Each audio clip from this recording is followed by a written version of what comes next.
Matheus Cunha could join Manchester United as talks are about to begin between his agent, who is expected to touch down in England soon in the coming days this week, and the several clubs showing interest in him, including Manchester United. But does he fit in the team? Where exactly would he fit in the plan of Ruben Amarim and Ineos? Let's get it. My name is Webb. Like, share, and subscribe as we get deep into this Cunha talk. A player who has clearly been one of the best players in the Premier League, despite playing for a struggling Wolves, certainly, that might not even be relegated, by the way. Wolves is, I think, in safety now. They're trying to fight their way into safety, and Cunha is at the heart of everything they're doing. So definitely for him, he will be proud to ensure that his club is not relegated as it looks to be priced away to a bigger club. Now, here's the update. So Ben Jacobs has come out and stated that Matheus Cunha's agent is expected in England in the coming days to start holding talks with potential suitors, and Man United is among them. United have consistently expressed interest in Cunha, and they seem to be inclined to the fact that he's a player who they can convince to join them. Now, the beauty is that despite him being linked with clubs like Liverpool, Arsenal, Nottingham Forest, name them, Cunha doesn't seem to be really excited about the whole Champions League thing. In fact, it is said that even if United did not qualify for the Champions League, for example, if we did not win the Europa League, Cunha would still be interested in joining United. So for him, joining Man United is not just about Champions League football. For him, it's about, of course, how big the club is, but also he believes and trusts the project that Ruben Amarim is leading under Ineos. So there is that confidence. And again, for me, it just again takes me back to what Amarim said recently, saying that United has got to be able to sign big players, and they have just got to be able to use the name Man United to convince players to want to join them, because any serious player would dream of playing for a club like Man United. So they want to make use of that. And those people who feel United have lost their allure for top players will be thinking twice about it, because Amarim has the strategy. Because, guys, in a busy summer transfer window, where bidding wars are expected for top talent like Cunha, and all the players deal up, all the other players that Man United has been linked with, you've got to have a convincing tongue. You've got to have things that are going to convince players in this day and age to join you and not the other team.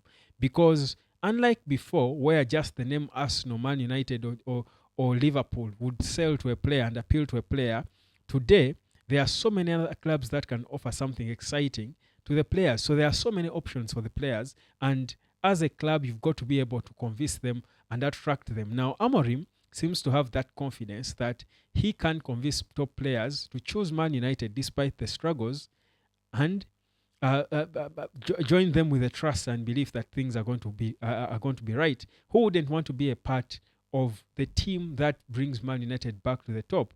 Who wouldn't want to be a legend like that at Man United? So Cunha is sold to that idea. Now, in terms of fee, Cunha's buyout clause is about £63 million. Now, sounds like it's on the higher side for me, considering knowing how United is struggling with finances.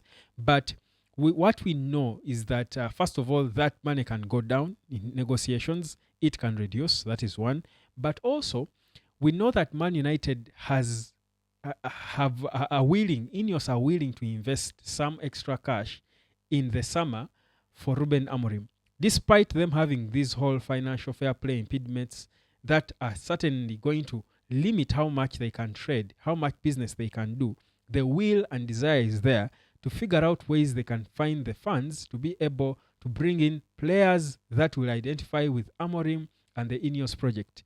They will need a few windows, and they need to make use of them. So whether it means them selling certain players to be able to get the cash, Ineos seem to have a plan in place. So Cunha at 62 or 62.5 million pounds in his buyout clause is not impossible for Man United and Ineos, because the will is there and the plan is there. Because I told you some time back that Ineos had hired more accounts people than anyone else at the club, because they are looking for every possible avenue to save a penny and concentrate it on the football on the football side of the club, to try and sign the right players for the coach so that they can be able to compete at the level they do want to. So, guys, let's follow this update.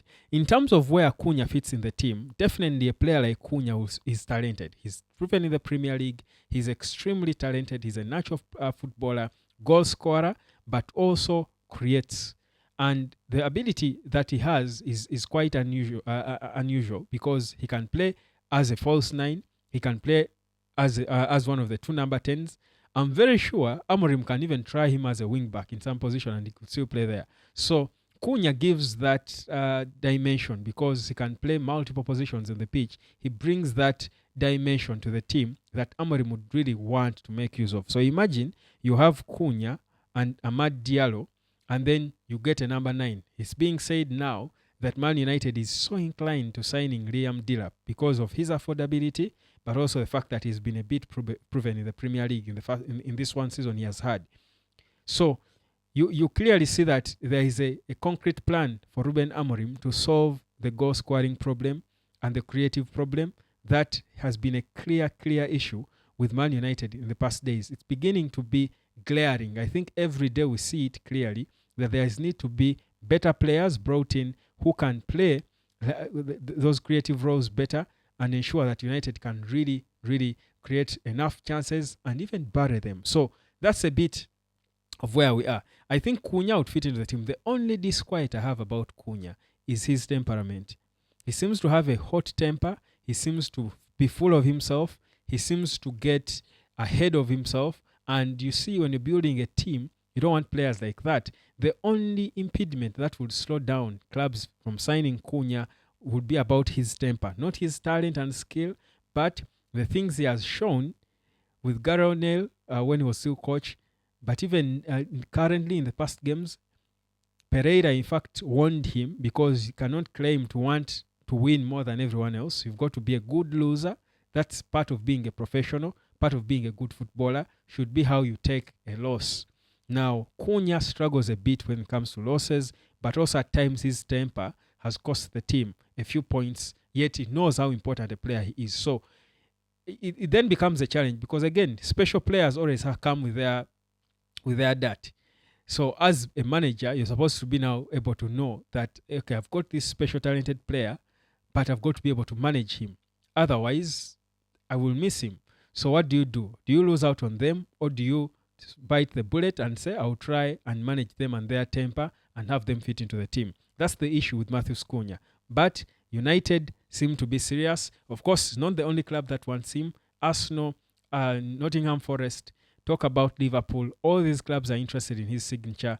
But where will he go? For me, from where I sit, it seems like he's attracted to the whole Ineos and Ruben Amorim project. And that's why United might have a chance. Guys, transfer links and speculations are flying high.